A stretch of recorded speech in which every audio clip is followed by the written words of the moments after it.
राधा राधा राधा राधा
संत हरि भक्तन की, श्री वृंदावन धाम की, सद्गुरुदेव भगवान की। उदित शर्मा जी, नई दिल्ली से। राधे राधे महाराज जी। महाराज जी, मेरा प्रश्न है कि मैंने आपके एकांतिक वार्तालाप में आपको कहते सुना है कि हर प्रतिकूल परिस्थिति को हमेशा सहना चाहिए, मगर गीता जी में भगवान श्री कृष्ण ने अर्जुन जी को अन्याय के खिलाफ लड़ने के लिए भी कहा है। तो मेरा प्रश्न है कि क्या हमें किस स्थिति में सहना चाहिए और किस स्थिति में विरोध? दो बात समझनी है। एक है विरक्त मार्ग और एक है गृहस्थ मार्ग। इस समय भगवान छात्र धर्म का उपदेश कर रहे हैं। अर्जुन क्षत्रिय कुल में प्रकट हुए। छात्र धर्म का कि जो अधर्माचरण करता है, तुम राजकुमार हो, तुम्हारा अधिकार है दंड देना, इसलिए उनको दंड दो। लेकिन अगर यही एक साधु की बात हो तो भगवान उसे देखो, अगर कोई भागवत पढ़ता हो एकादश स्कंद में तितिक्ष ब्राह्मण की कथा भगवान सुनाते हैं एकादश स्कंद में। उस समय कहते हैं, हे उद्धव, यदि कोई गर्दन पकड़ कर दबा दे, बांध दे, पीड़ा दे, पिटाई करे, तो भी कुछ नहीं बोलना चाहिए, चुपचाप सह जाना चाहिए। बाहरी कोई सहयोग न लेकर अपनी विवेकमयी बुद्धि के द्वारा आत्मस्वरूप में सबको देखते हुए सह जाना चाहिए। तो उद्धव जी ने कहा सहना तो बहुत कठिन है। तब तितिक्षु ब्राह्मण की भगवान ने कथा सुनाई। जब हम विरक्त मार्ग का अनुसरण करेंगे, भगवत मार्ग का अनुसरण करेंगे, तो क्षमा उमा संत कै यही बड़ाई, मंद करत जो कले भलाई। वो बुरा कर रहा है, हम उसका भला कर रहे हैं, ये हमारा साधु मार्ग है। लेकिन उस समय अर्जुन जी छात्र धर्म से युक्त युद्ध भूमि के बीच में है, तो भगवान छात्र धर्म का उपदेश कर रहे हैं। और जब ज्ञान मार्ग का, भगवत मार्ग का उपदेश होता है, तो ये क्रूरा पापिनो न च सताम संभाष्य दृश्याश्च ये सर्वान वस्तुतया निरीक्ष परम स्वाराध्य बुद्धिर्मम। जो घोर पापी हैं, दुष्ट हैं, नीच हैं, संभाषण योग्य भी नहीं, उनमें भी मेरे श्री राधा वल्लभ लाल विराजमान है, ऐसी दृष्टि रखो। घोर पापी में भी भगवत दृष्टि रखने की बात विरक्त मार्ग, भगवत मार्ग में, भक्त मार्ग में आई है। तो ये बात दोनों का मिलान नहीं हो सकता। दोनों का इसलिए मिलान नहीं हो सकता कि जहां इनको मारो वो उस समय छात्र धर्म का उपदेश है, और जहां ये सहो वहां भगवत मार्ग का उपदेश है। भगवान की ही वाणी से अलग अलग जय। तो हमको ये समझना होगा इस समय किसके लिए क्या उपदेश हो रहा है, उसको दूसरी जगह से नहीं जोड़ सकते। अलग अलग प्रसंग हैं, उनका अलग अलग उद्देश्य है।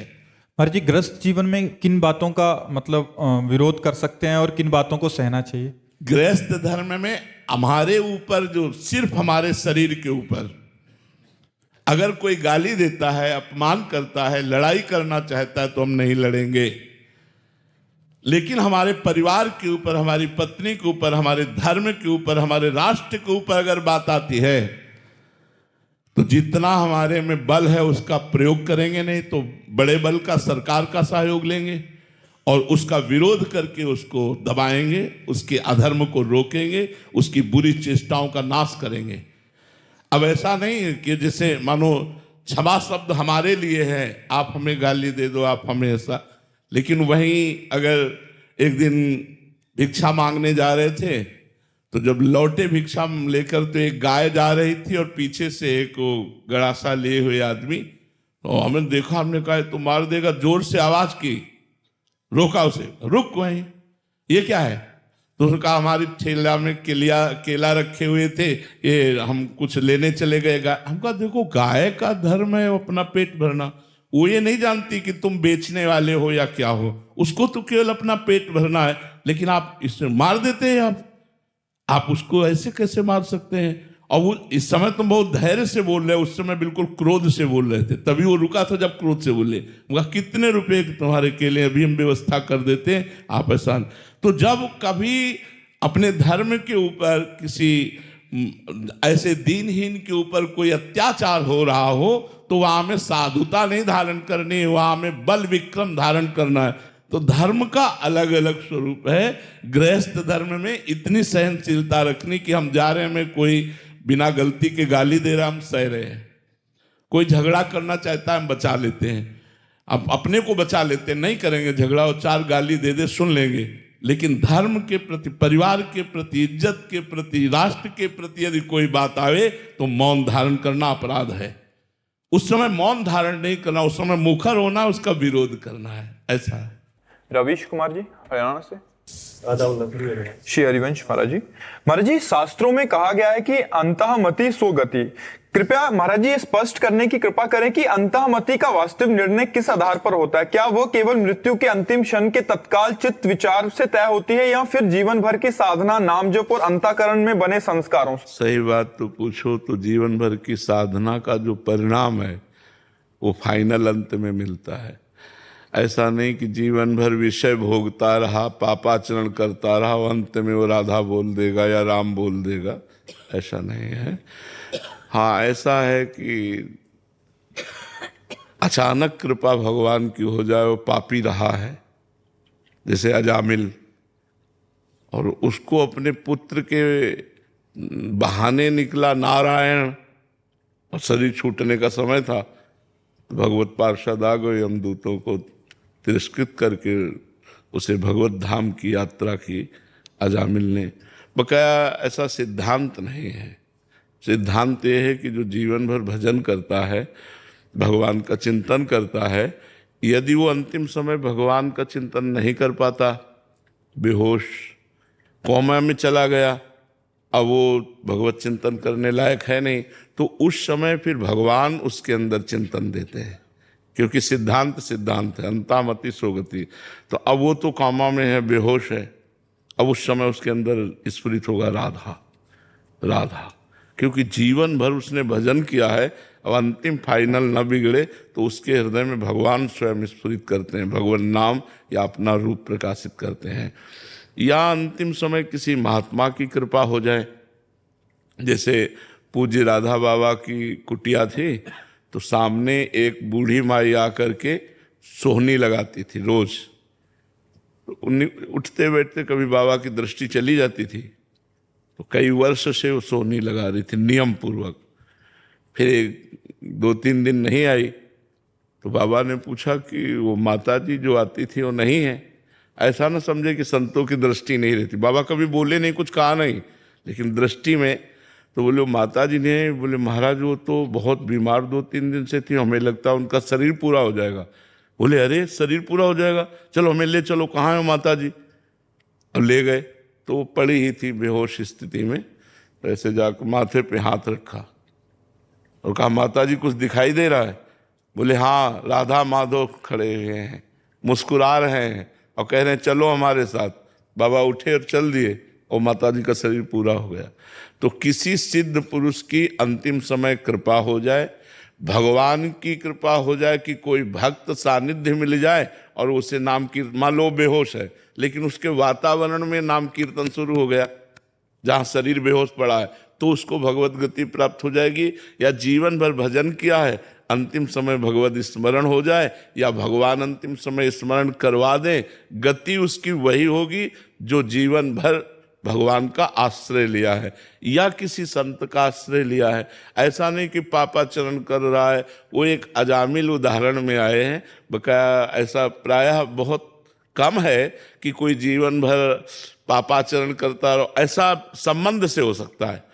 तो यदि हमारा कोई संबंधी भागवतिक है और वो उस समय कृपा कर दे, हमें भागवतिक विधान मिला दे, या भगवान कृपा करके स्वयं ऐसा कोई संविधान कर दे अंदर हृदय में, या फिर जीवन भर भजन करता रहा है। पर खास बात जीवन भर भजन करने वाले की है कि जो जीवन भर भगवान का भजन करता रहा, अंतिम समय भगवान का स्मरण कर, वो भगवान का विशेष लाडला होगा। कल्याण हो जाना और भगवान का प्रेम प्राप्त होना, ये दोनों अलग बात है। तो कल्याण तो 2-3 गतियों से हो जाता है, जैसे किसी बहाने से भगवान नाम स्मरण हो जाना, या बेहोश स्थिति में आसपास भगवान नाम कीर्तन होना, चरणामृत पवा देना, रज लगा देना, कोई दया करके ऐसा करुणा करके संत या कोई गृहस्थ भी ऐसा कर सकता है। मान लो कोई प्राणी मर रहा है, हम उसके मुख में चरणामृत डाल दिया, रज डाल दिया, रज लगा दिया, राधा सुना दिया, अब उसका कल्याण हो जाएगा। या अंतिम समय भगवान की कृपा से कोई संत भगवान कृपा कर दे, ये भगवान वैसे प्रेम और विशेष कृपा उसी पर करते हैं जो जीवन भर भजन करता रहा, वो भगवान की फिर दिव्य लीला में सम्मिलित हो जाएगा। कल्याण होना एक अलग बात है, कल्याण तो इतने में भी हो जाएगा कि इन घटनाओं से। लेकिन अंतिम समय प्रायः जो जीवन भर भजन नहीं करते उनको ऐसा मांगलिक संयोग नहीं मिलता, ऐसा मंगलमय संयोग नहीं मिलता। पर कृपालु भगवान कब किस पर कृपा कर दे ये भी नहीं कहा जा सकता। भगवान कृपालु हैं, कब किस पर कृपा कर दे, कौ जीवन भर पापाचरण करता रहा और अंत में संत समागम हो जाए, अंत में भगवान का स्मरण आ जाए, घबरा कर भगवान को पुकार पड़े अंत में, तो बात बन जाएगी। तो फाइनल में तो जैसी मति होती वैसी ही गति होती है। अब मति भगवान की प्रेरणा, संत प्रेरणा, भक्त प्रेरणा, संयोग इनके द्वारा बनती है या पूरे जीवन भर भजन करता रहा उनके द्वारा बनती है, इसका निर्णय भगवान ही कर सकते हैं। सोनू जी लुधियाना से। राधा वल्लभ श्री हरिवंश महाराज जी। गुरुदेव भगवान, गुरु कृपा से मिले भजन को करते हुए अगर हम सत्गुण, रजोगुण और तमोगुण को पार करने की चरम सीमा पर हैं, उसके क्या लक्षण हैं? हमारा मंत्र नहीं रुकेगा, चाहे तमोगुण आवे चाहे रजोगुण आवे, वो पता चलता है कि अब तमोगुण आ गया, अब रजोगुण आ गया, अब सतोगुण है जो भजन करते हैं अच्छे से। पर उसका सबसे पहला लक्षण है कि हमारा एकतार भजन में, जिससे तमोगुण आया तो द्वेष का चिंतन होने लगेगा, क्रोध की वृत्तियाँ, हिंसा की वृत्तियाँ, मतलब गलत वृत्तियाँ। रजोगुण आया तो काम की वृत्तियाँ, ये सब भोगों की वृत्तियाँ आने लगेंगी। तो अब वो भोगों की वृत्तियों में भजन उसका नहीं रुक रहा, वृत्ति चल रही, वृत्ति तो चल रही, पर राधा राधा राधा राधा, तो वो वृत्ति डिलीट होती जा रही, वो संस्कार नहीं डाल पा रहे। तो अब रजोगुण पर आप धीरे धीरे विजय प्राप्त करेंगे, क्योंकि रजोगुण भोग प्रवृत्तियां आ रही हैं और आपका भजन नहीं रुक रहा है। ऐसे तमोगुण की वृत्तियां आ रही पर आपका भजन नहीं रुक रहा है, सतोगुण की वृत्तियां आ रही पर आपका भजन नहीं रुक रहा। एक तार भजन चल रहा है और गुण के प्रभाव से प्रभावित होकर कोई क्रिया नहीं कर रहे आप। जैसे जब तमोगुण होगा ना तो जरा सी बात में गुस्सा आ जाएगा, आपको नहीं आना है, क्योंकि पता है इस समय हमारे अंदर तमोगुण है, राधा राधा, और बहुत बनावटी ही सही, लेकिन हम बहुत मुस्कुराकर मृदु भाषण करें। रजोगुण भोग प्रवृत्तियां बढ़ रही, स्त्री आकर्षण, धन आकर्षण, पुरुष आकर्षण, दुनिया का आकर्षण, हमको व्यक्त नहीं करना, राधा राधा राधा, और दूरी बना के रखना, तो हम रजोगुण पर विजय प्राप्त कर लिए। दया, करुणा, मिलना जुलना, ये सब सतोगुण की वृत्तियों में आती है। उसको भी अंदर से निर्ममो निरहंकारा सम दुखा सुखा समी, जो निर्मम होता है वो सतोगुण पर भी विजय प्राप्त कर लेता। कोई किसी से ममता नहीं, सब पर हमारी भावना है कि सबको सुख मिले, लेकिन ममता शरीर से किसी के नहीं, तो सतोगुण पर भी विजय प्राप्त कर लेता है। और भगवान का भजन छूटा तो गुण ने प्रभावित कर दिया और आप वैसी फिर क्रिया कर लेंगे। और भजन नहीं छूटा तो गुण तुम्हें प्रभावित नहीं कर पाएंगे, अपनी क्रियाओं में नहीं ले जा पाएंगे, अपना संस्कार नहीं बना पाएंगे। तभी तो कभी अच्छा भजन होता है, कभी भोगों की प्रवृत्ति होती है, कभी नाना प्रकार के राग द्वेष का चिंतन, क्रोध, हिंसा, आलस्य, तमोगुण, प्रमाद, आज नहीं करते भजन ऐसा।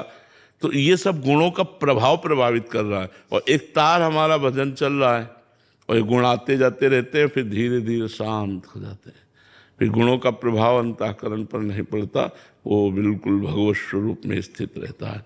पर अभ्यास के द्वारा ऐसा। और खान पान, अगर हमारा खान पान रजोगुणी है तो भजन एक तार नहीं चल पाएगा, तमोगुणी है तो नहीं एक तार चल पाएगा, सतोगुण वाला हमारे भजन में सहयोग करेगा। यदि सतोगुणी भोजन है तो हमारे भजन में सहयोग करेगा, लेकिन सतोगुण भी फंसाने वाला ही है माया में। मुक्त करने के लिए तीनों गुणों से ऊपर उठना पड़ता है। तो खूब नाम जब प्रधान पहचान, भगवत चिंतन न छूटने पावे।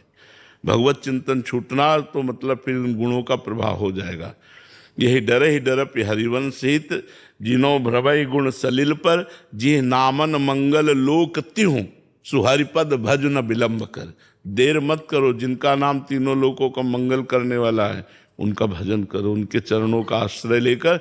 भजन छूटा तो गुण प्रवाह, जो गुण सलिल है, सलिल माने पानी, प्रवाह जो है वो आपको गिरा देगा। गुण का एक प्रवाह आता है, वो जिसे प्रवाह में काट करके तैरना बड़ा कठिन होता है। तो ऐसे गुणों के प्रवाह को काटने के लिए केवल नाम, भगवान का नाम, भगवान का आश्रय, वही गुण प्रवाह से पार कर पाएगा। तो भगवत भजन हमारा चल रहा है, तीनों गुणों का अपना प्रभाव आता जाता रहता, कोई फर्क नहीं पड़ता, धीरे धीरे आप विजय प्राप्त कर लेंगे। प्रधान दृष्टि भजन पे रखनी है। और जैसे हमारा भजन बने, वो खान पान, वो दृश्य, जैसे रजोगुण आया और मोबाइल में आप गलत बातें देखने लगे तो अब आप नष्ट हो जाओगे, गुण आपको नष्ट कर देगा।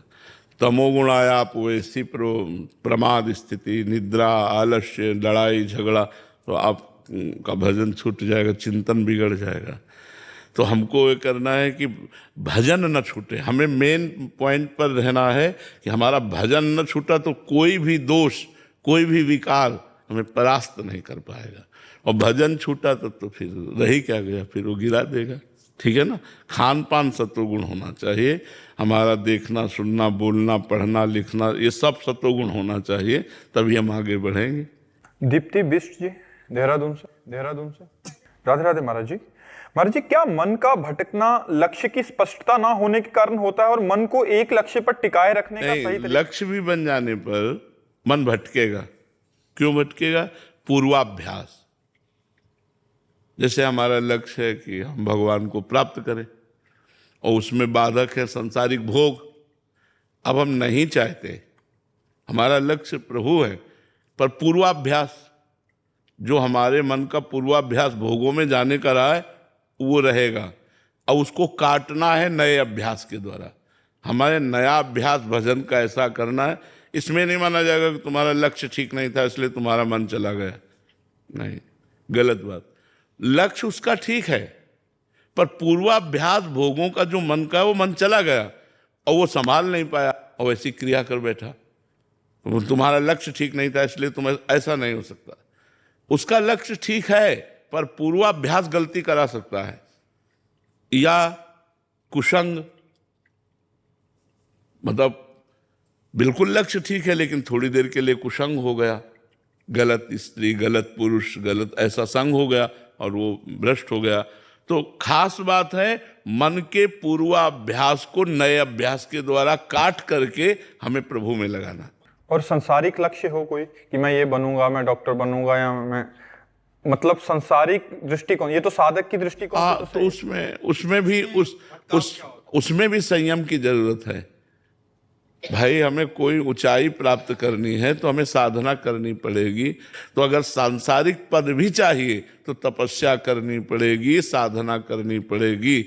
अगर आप ऊंचे पदों पे हैं तो पूर्व में आपने तपस्या की है, दान पुण्य किया है, उसके बल से आज हैं।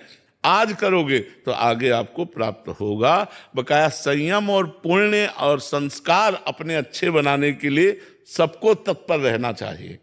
हम संयम से रहें, हम अच्छे आदतें बनावें और भगवान की तरफ हम बढ़ें तो हमारा परम मंगल होगा, ये निश्चित है।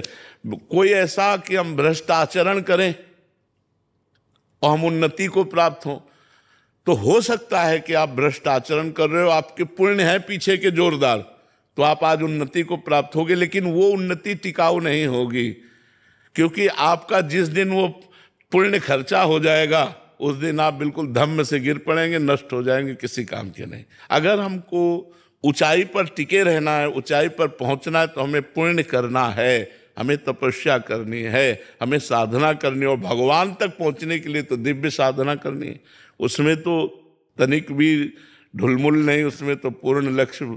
तो हमें पूर्वाभ्यासी जो विषयी मन है उसे भगवद अभ्यासी बनाना पड़ेगा, ये हमारी पक्की बात है। अगर हम पूर्वाभ्यास में ही लगे रहे तो हम फिर लक्ष्य तक नहीं पहुंच पाएंगे।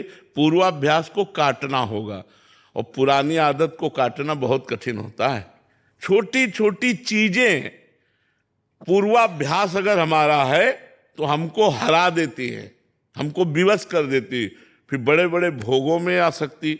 तो इसीलिए भगवान की प्राप्ति कठिन है कि पूर्वाभ्यासी मन हमको भोगों में लगा देता है, हमको उसे काटना। साधना किस बात की है? इसी बात की है कि पूर्वाभ्यासी भोगी मन को योगी बनाना है। शरीर में योग चिन्ह धारण करने से योगी नहीं होता, मन को योगी बनाना है। जो मन विषयी है, भोगी है, उसे योगी बनाना है, भगवान से जोड़ना है। भगवान से जुड़ना ही तो योग है। चित्त वृत्ति को रोककर परमात्मा में लगाना ही योग है।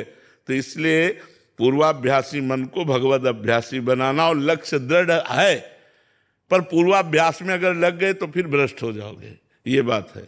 अनुराग जी उज्जैन से। राधे राधे। राधे राधे महाराज जी। महाराज जी आपके चरणों में कोटि कोटि प्रणाम।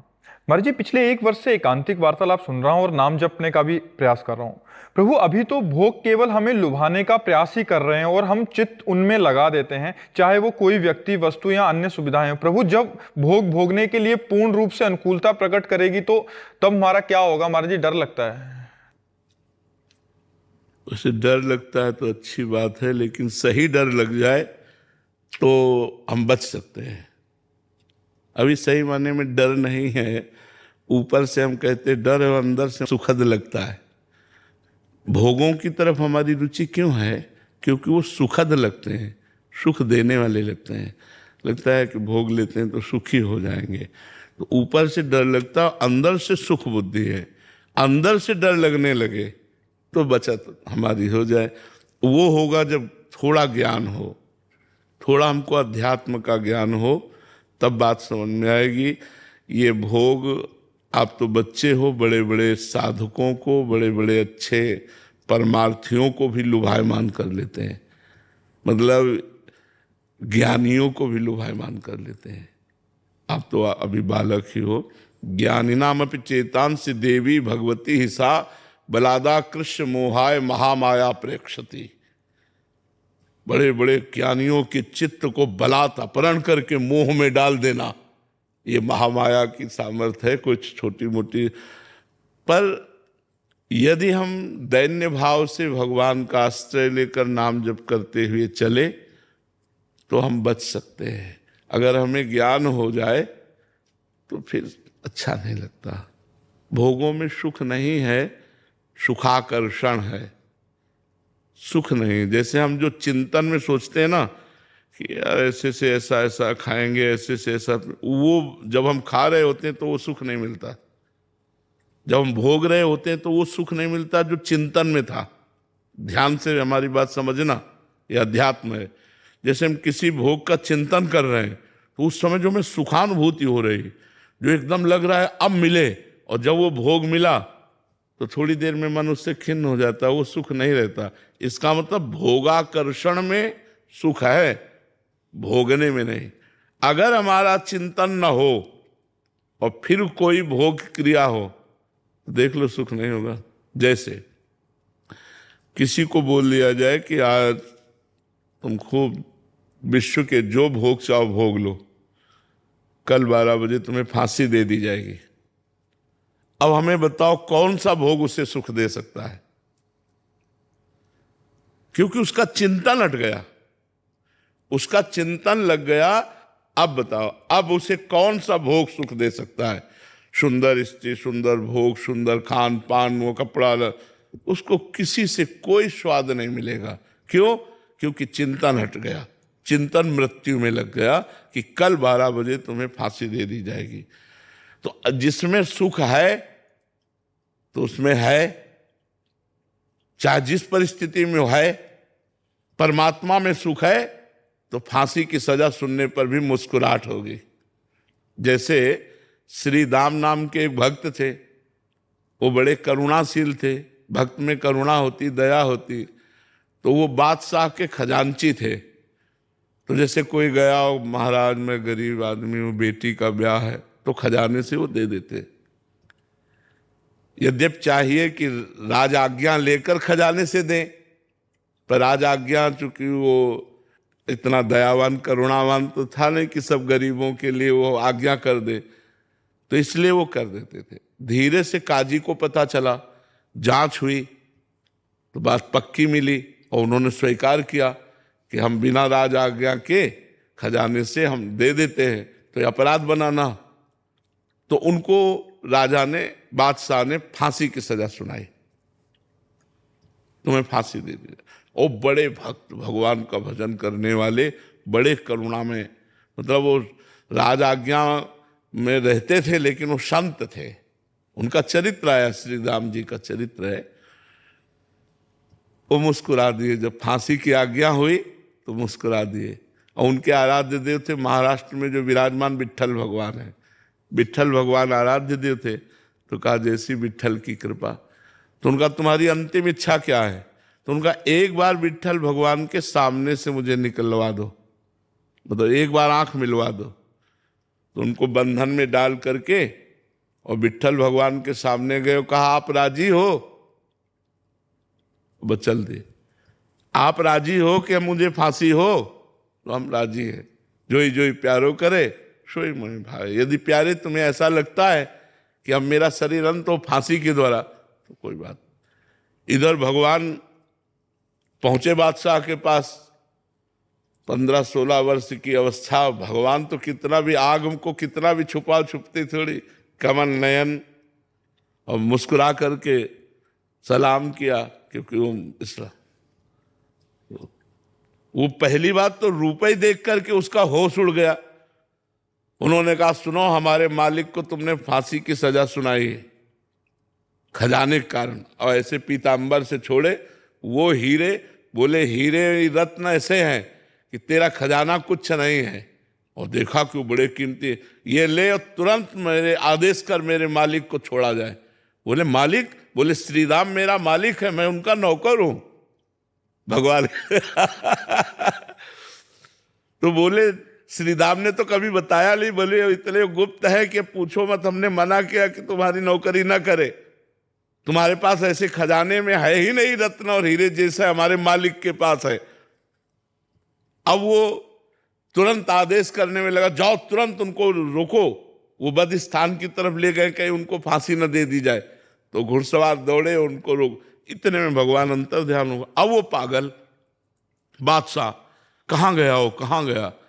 श्री राम को बादशाह हाथ जोड़कर बोले एक बार अपने नौकर की दर्शन करा दो, दीदार करा दो। बोले हमारे को नौकर? हम तो आपका नौकर है। बोले नहीं, उसका नाम बिट्ठू था। बिट्ठू बोला था और वो इतनी अवस्था का लगभग था और ये हीरे देकर तो उनके आंखों में आंसू आ गए। अरे बोले ये नौकर नहीं, अखिल ब्रह्मांडों के मालिक भगवान विट्ठल हैं जो हमारी रक्षा के लिए आपके सामने ऐसे आए थे। तो अगर भगवान से संबंध है तो किसी भी स्थिति में मन विचलित नहीं होगा। अगर भगवान से संबंध नहीं है तो फांसी की सजा या मृत्यु की या कैंसर या बड़ी बात सुनते ही हमारा चित्त, अब उसको भोग अच्छे थोड़ी लगते हैं, तो हमारा चित्त भगवान में जैसे जैसे लगता जाएगा, भोगों में सुख नहीं है, ये पक्की बात है, आकर्षण है, भोगाकर्षण है, भोगों में सुख नहीं तो आप सब गृहस्थ तो सुखी हो जाते ना, बोल देते अब कछुनाथ न चाही मुझे, मिल गया सुख, लेकिन आज तक किसी को नहीं मिला।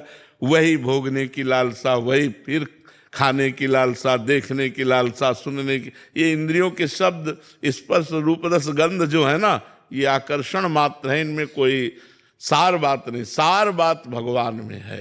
मन सब कुछ प्राप्त करके भी एक अशांत रहता है, एक कुछ खोज करता है सुख की, मन में वो प्रसन्नता नहीं, क्योंकि वो प्रसन्नता तभी पूरी होगी जब भगवान से हम जुड़ेंगे। तो हमारा चित्त भगवान में लगे, ऐसा प्रयास करो तो भोगों से मन हट जाएगा।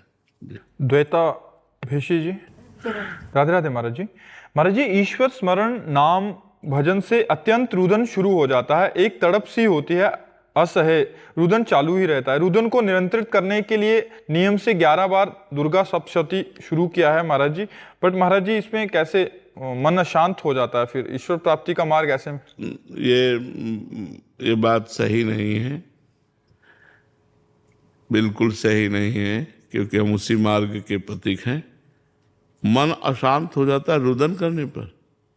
भगवान के नाम पर, भगवान के चिंतन पर जब रुदन आएगा ना तो मन नाच पड़ेगा, आनंद में डूब जाए। नहीं, शब्दों का सारा खेल है, बातें हाथी पाइयो, बातें हाथी पाओ। बात में हाथी इनाम में मिल जाएगा, बात में ही हाथी के पैर के नीचे कुचला दिए जाओगे। मन अशांत हो जाता है, ये शब्द पाठ करते करते मन अशांत हो जाता है। दुर्गा सप्तशती किस बात के लिए? मन अलग अलग विचारों से भर जाता। तो कहाँ भगवान में प्रेम है?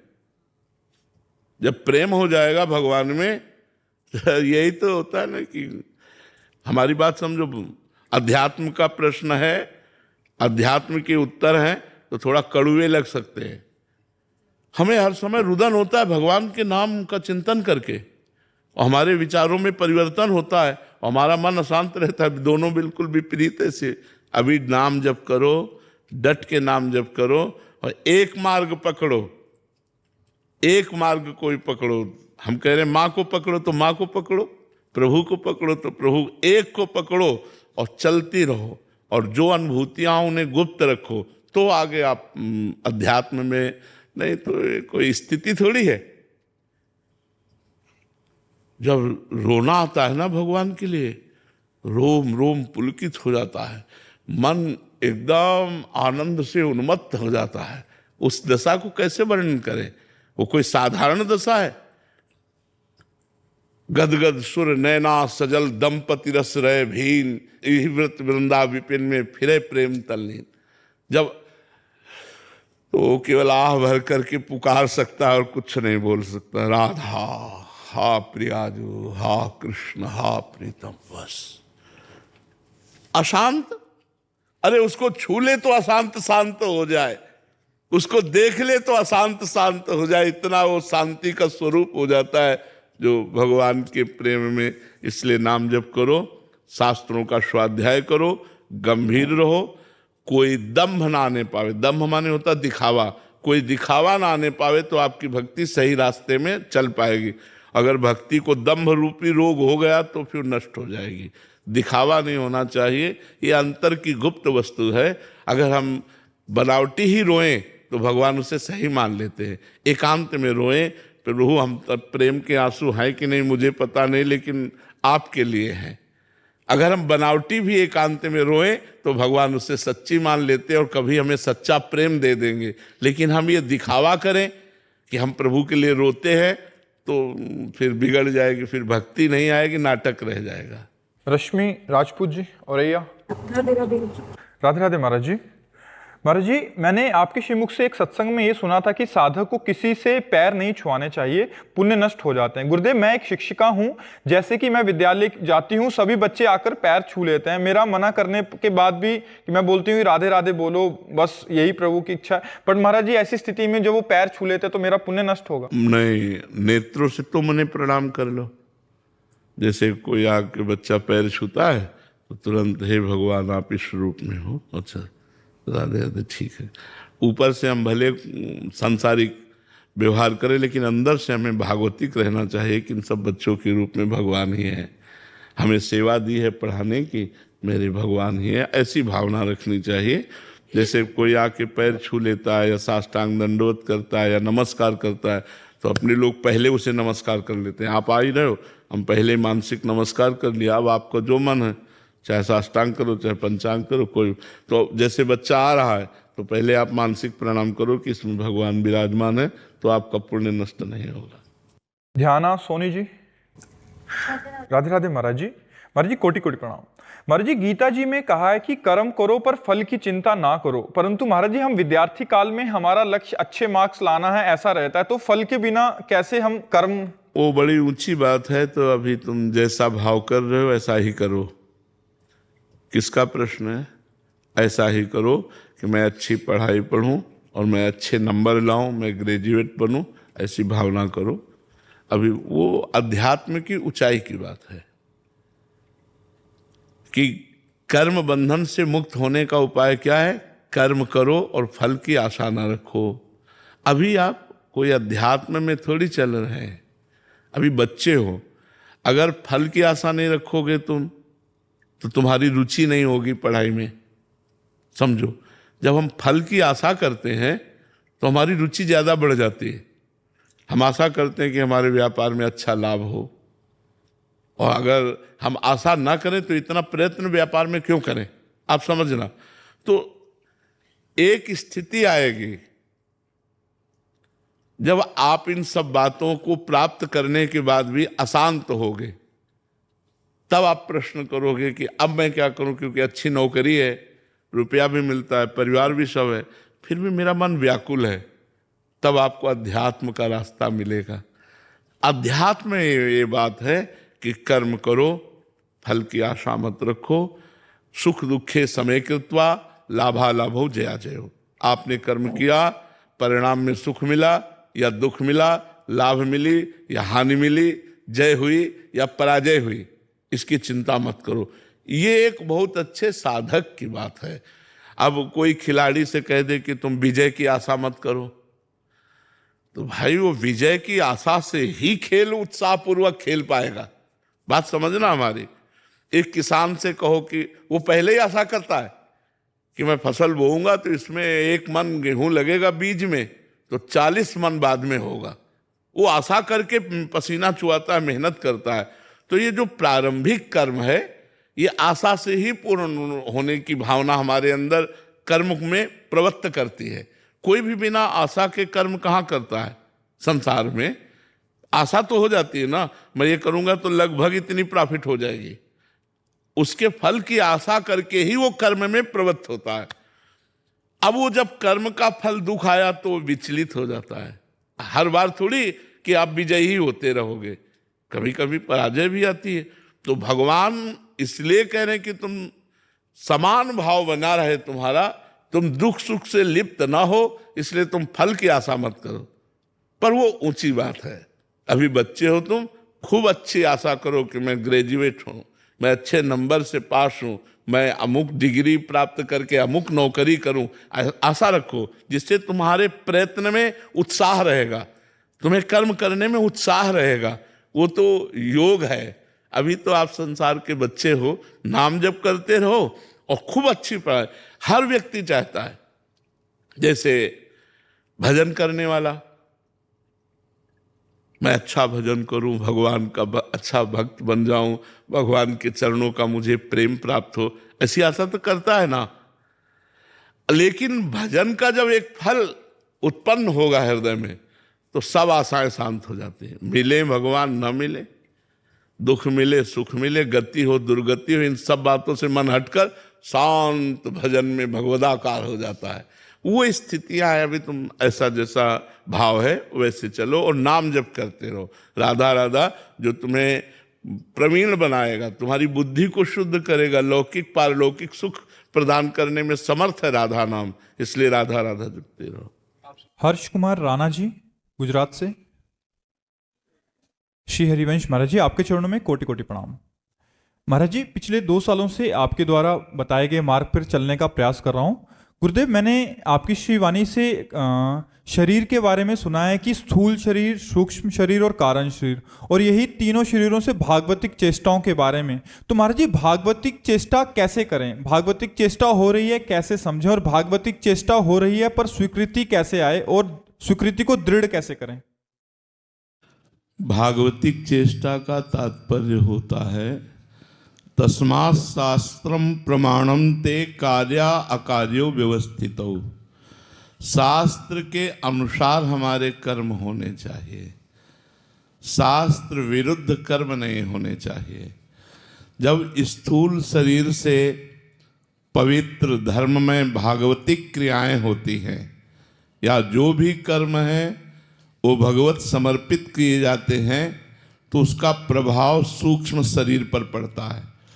सूक्ष्म शरीर है मन, बुद्धि, चित्त, अहंकार, 5 ज्ञानेंद्रियां, 5 कर्मेंद्रियां, ये ही है।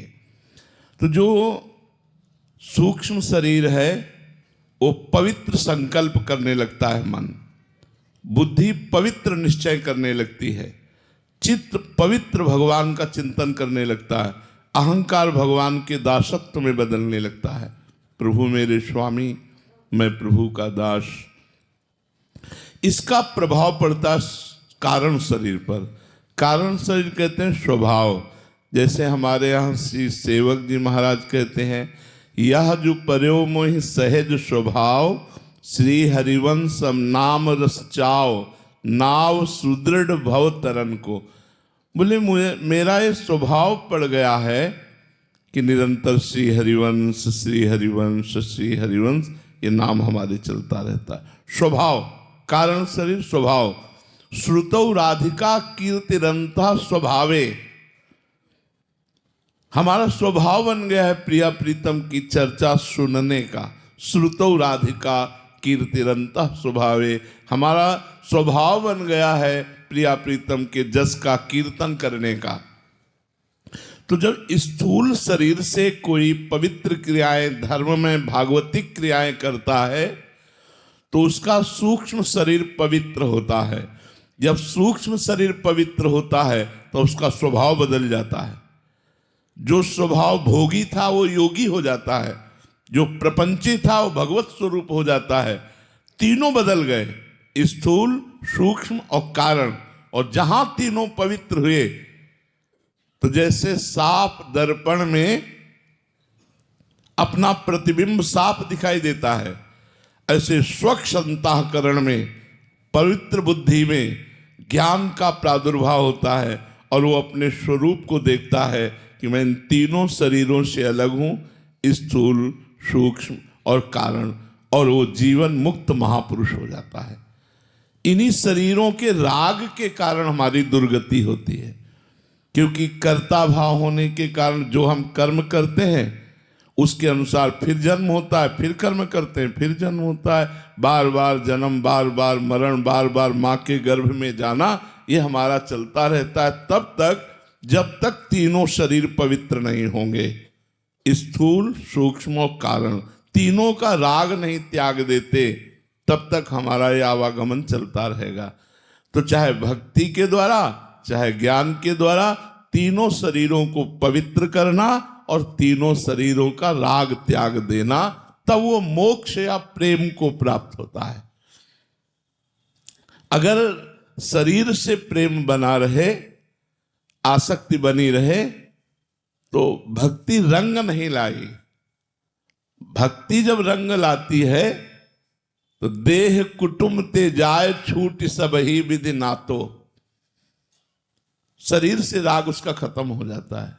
शरीर सुख में है या दुख में, उसके भगवत चिंतन पर कोई फर्क नहीं पड़ता। और यदि शरीर में राग है तो दुख पड़ते ही भगवान का विस्मरण होने लगता है, वो पीड़ा, वो चिंता, वो शोक ग्रसित हो जाता है।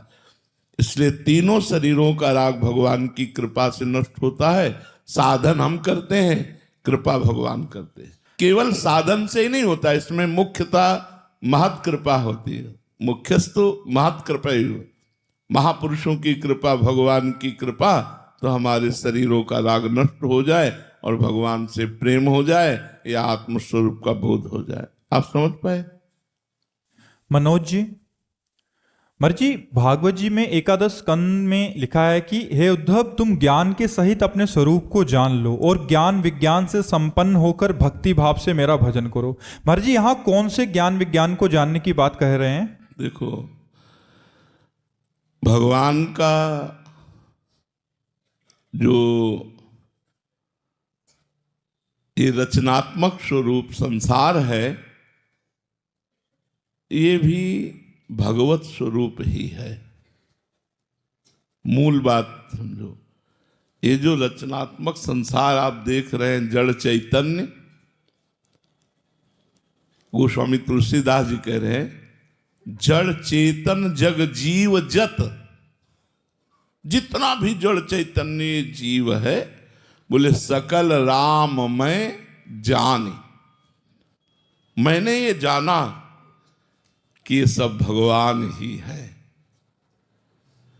अच्छा, सब भगवान है तो यहां कौन है? अपने में भी तो भगवान है। ये जान जाना कि भगवान हमारे हृदय में ही विराजमान है, सबके हृदय में विराजमान है। ये बहुनाम जन्म नावंते ज्ञानवान माम प्रपद्यते वासुदेवा सर्वमित सा महात्मा सुदुर्लभा। भगवान ने इसे ज्ञान कहा है। बहुत जन्मों की साधना के बाद किसी को ये ज्ञान प्राप्त होता है। भगवान श्री कृष्ण जी कह रहे हैं, बहुनाम जन्म नावंते ज्ञानवान माम प्रपद्यते वासुदेवा सर्वमिति। सब जगह वासुदेव हैं और यहां भी वासुदेव हैं। ये जान लेना ज्ञान है। और उस ज्ञान में समस्त भोगों का, रागों का त्याग करके भगवदानंद में डूबना, ये विज्ञान है। भगवदानंद में डूबना ये विज्ञान है। तो भगवान कहते हैं, ये तुम जान लो और ये अनुभव करो। विज्ञान माने होता है अनुभव करो। अनुभव करके फिर मेरी भक्ति में लगो।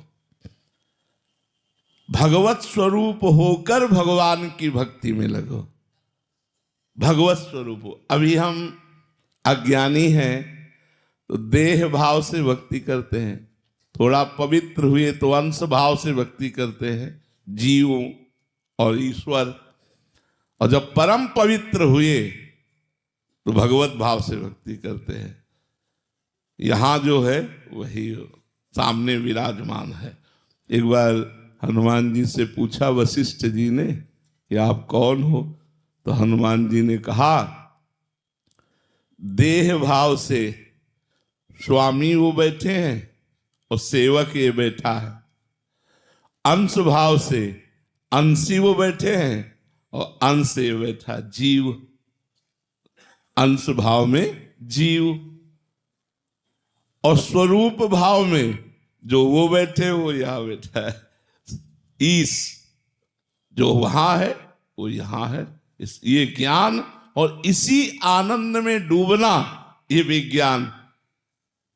इस आनंद में डूबते हुए भगवत स्वरूप होकर भगवान की दिव्य भक्ति में डूबते हुए हमारे प्रति समय व्यतीत करो। भगवान ऐसा आदेश कर रहे हैं। समझ पाए आप प्रभु जी? अनुराधा कुमावत जी, राधे राधे महाराज जी। महाराज जी, मैं पिछले 3 सालों से राधा नाम जप करने का अभ्यास कर रही हूँ। महाराज जी, मन और इंद्रियां ज्यों की त्यों ही चंचल है। मैं सर्वथा सामर्थ्यहीन हो गई हूँ। ना प्रवृत्ति मार्ग में मन लगता है, ना निवृत्ति मार्ग को, मतलब खाने को दौड़ता है। हाँ, कई बार हमने चर्चा की है कि भगवदानंद मिला नहीं और विषयानंद छोड़ दिया बड़ी दुख की यात्रा है। ये यात्रा सबको काटनी पड़ती है। ये यात्रा ऐसी है कि बिना साधु संग के चली ही नहीं जा सकती, क्योंकि विषयों के प्रति सुख बुद्धि है और भगवान के लिए हम अपना जीवन अर्पित करना चाहते हैं, तो भोगों का हमें त्याग करना पड़ेगा। सुख है ऐसा होना ही इच्छा है भोगने की। अब उस साधक का जो जीवन होता है वो बड़ा आग में जीवन होता है। भगवदानंद मिला नहीं, विषयानंद छूटा नहीं, अब बताओ कैसे जिए। तब उसे सत्संग जीवित रखता है, उसके अंदर सत्संग नवीन उत्साह और आशा पैदा करता है और भजन उसको दृढ़ करता है। साधन को हरि भजन है कै सत्संग सहाय। सत्संग सहायता करता है कि उत्साह आता है, नहीं हमें प्रभु मिलेंगे, हमें विषयों की तरफ नहीं जाना, हमें परमात्मा की तरफ ही चलना है। नहीं तो देखो, मन पूर्वाभ्यासी भोगों का है, पूर्व से अनेक जन्मों से भोग भोगता आया है।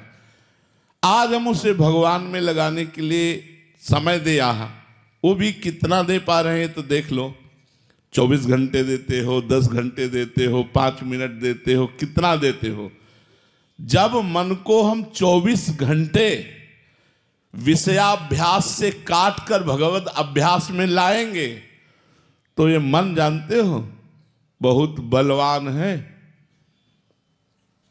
मन से बड़ा बलवान कोई नहीं है। ये बड़े बड़े वीरों को भी घुटने पे ला दिया है। जो अपने चक्रवर्ती रहे हैं उनको भी घुटने पे ला दिया है मन। जो चाहता है वही करवा के रखता है, वही करवा के रखता है। मतलब ये बहुत बड़ा मन है। चाहे जितना बड़ा कोई गुरु हो, जो मन को चेला नहीं बनाए वो गुरु हो ही नहीं सकता। नहीं तो मन गुरु रहता है, मन गुरु रहता है, ध्यान रखना। जो मन को चेला बना ले, जो मन को दास बना ले, जो मन को परास्त कर दे, वही परमार्थ पथ का विजयी उपासक होता है। तो जब हम सोचते हैं, कभी आप इस बात का अभ्यास कीजिए, जैसे आप कोई भी चीज रोज पाते हैं जो मन को अच्छी लगती है, चाहे वो कोई व्यसन हो या कुछ भी हो। अब सोचिए कि आज से नहीं करूंगा, और फिर मन को झांकिए तो पहले आपको उतना वो परास्त नहीं करता था जितना अब परास्त करेगा वो आपको। जब जिस दिन से नियम लिया कि आज से नहीं, यही दिमाग में आएगा कि वो मन उठा के आपको पटकने की हजारों कोशिश करेगा। और यदि आप भगवान नाम जप नहीं करते, साधना नहीं करते, तो उठा के पटक देगा, बच ही नहीं सकते। ये सब लोग देख लो। एक इंद्री का विषय नहीं, हर इंद्री के विषय में बहुत बलवान है। और ये बलवान तब आपको दिखाई देगा जिस दिन आप इसके विरुद्ध चलोगे। नहीं खाऊंगा, ये नहीं देखूंगा, ये नहीं करूंगा, तब आप देखो आपको जलाता कैसे है। तब हर समय दिमाग में वही नाचेगा कि अब एक बार तो फिर, एक बार तो फिर। बस इसी को जो मार दिया वो भगवान का लाडला बन जाता है, भगवान का प्यारा बन जाता है। मन मार्या तन बस में कीन्हा, हुआ भरम सब दूर, बाहर से कछु दिखत नाही, अंदर चमके नूर। आपो त्याग जगत में बैठे, नहीं किसी से काम, उनमें तो कछु अंतर नाही, संत कहो चाहे राम। जिन्होंने अपने मन को मार लिया, मन का मारना बहुत कठिन है, ये वही जानते हैं जो मार रहे हैं। अब जो विषयों में गिरे पड़े हैं वो क्या जाने कि मन का मारना क्या होता है। बात यह है कि जब हमारा मन चाह रहा है और हम उसे ना दें और वो वस्तु समीप हो, खास बात, समोसा चटनी रखा है और मन कह रहा पा लो, और आप कहो नहीं पाएंगे। अब आप देखो तो चमत्कार उसका मन का। अगर यहां दिमाग में समोसा न भर दे तो बता देना, वो दिमाग में भर जाएगा कि अब खा लो तभी शांति होगी। ऐसे हठीले मन को भगवान के नाम जप के द्वारा ही रोका जा सकता है, दूसरा कोई उपाय नहीं है। ये ऐसा हठीला, पूछो मत पूछो मत। पूरा विश्व इसी के नचाए नाच रहा है, इस मन के नचाए। भगवदाकार मन जीवन मुक्त और विषयाकार मन बंधन और मोक्ष मन का है। तो हमें चाहिए कि नाम जब श्रद्धा पूर्वक करें। श्रद्धा किस बात की? कि चाहे जीवन में भगवान न मिले, चाहे जीवन में हमें कोई सुख न मिले, लेकिन नाम जप नहीं छोड़ूंगा, वो तो पार हो सकता है। और जो हुआ कि 3 साल हुए जब करते, अभी सिद्ध हुए कि नहीं, मन मालंग, तो भूल जाओ, मार्ग छूट जाएगा। मन अश्रद्धा पैदा कर देगा। तुम 3 साल की बात करते हो, हम 30 वर्ष की बात करें कि 30 वर्ष हो गए और भी मन को संभाल नहीं पाए। मन वैसे ही जब उछाल मारता है, मीरा जी कहती है, गिरधर ये मतवाला हाथी मन कोई भी जंजीर नहीं मान रहा, हर जंजीर तोड़ देता है। गोस्वामी जी, तुलसीदास जी कहते, हरिजू मेरो मन हठ न तजय। ये बड़ा हठीला है प्रभु, ये मानता नहीं है। और तो आखिरी में वो कहते हैं, हौ हार्यो कर जतन विविध विधि अतिशय प्रबल अजय, तुलसीदास बस होए तबे जब प्रभु पेरक बरजय। मैं हार गया यतन करके नाथ, मेरे से वश में नहीं हुआ, अब आप कृपा करो, आप रोक दो इस मन को।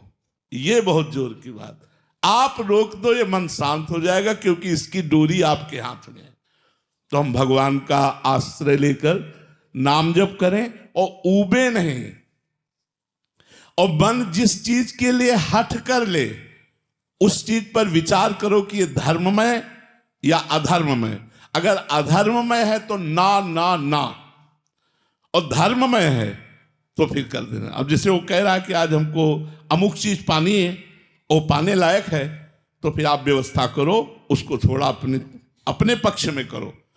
एकदम आप ना खींच जाओ, इतने बड़े वीर नहीं हो, गिरा देगा, पक्का गिरा देगा। हम लोग खूब इसका अनुभव किए हुए हैं।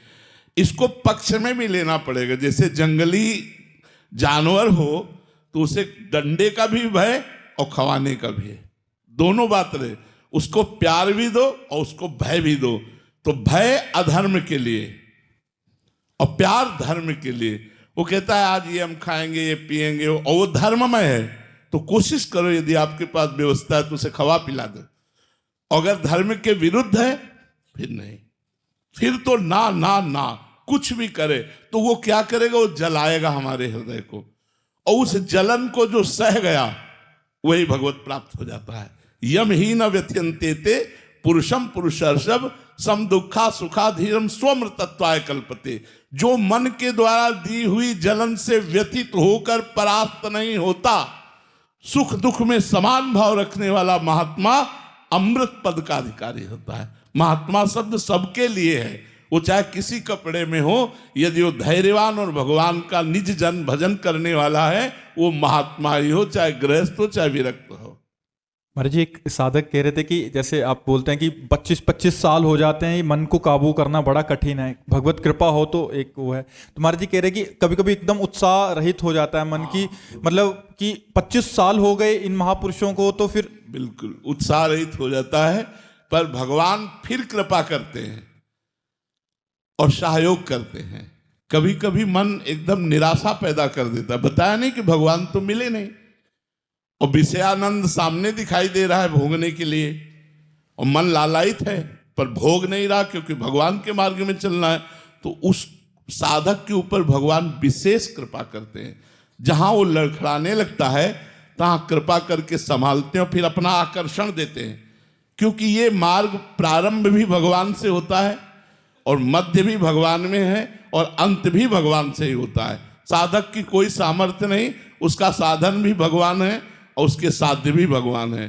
तो जब कभी निराशा छाई, निराशा का अंधेरा छाया जीवन में, तो प्रकाश का पुंज बन करके आए और कोई ऐसी बात करी, कोई ऐसी झांकी दिखाई, कोई ऐसी घटना घटाई, अरे मेरे प्रभु, अरे मेरे दीन बंधु, फिर मन भाग पड़ा भगवान की तरफ, ऐसे चला जाता है।